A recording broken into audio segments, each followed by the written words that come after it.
Hey, it's Tom from Tom's Toons. Just want to point out a big tip if you're working on a JC pontoon, maybe a Lowe pontoon, any of those that have the signature U shape with that flat top.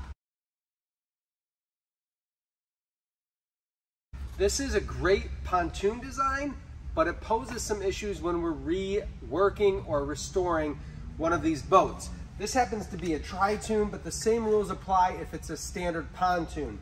What I've done, because this is a flat top here, if you take a look, there's not a lot of space. When I have the deck on here, I'm not gonna be able to get my hand all the way in where I need to, where a circular pontoon, I can typically reach right in, no problem.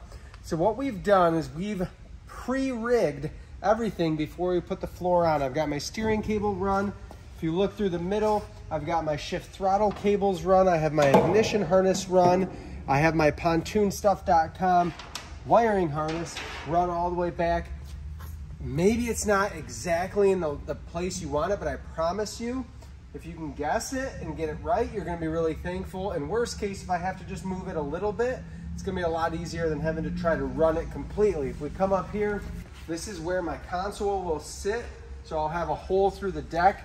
Towards the outside, I'll be able to run those throttle cables, steering cable, ignition harness. My electrical harness is run all the way up to the front and across.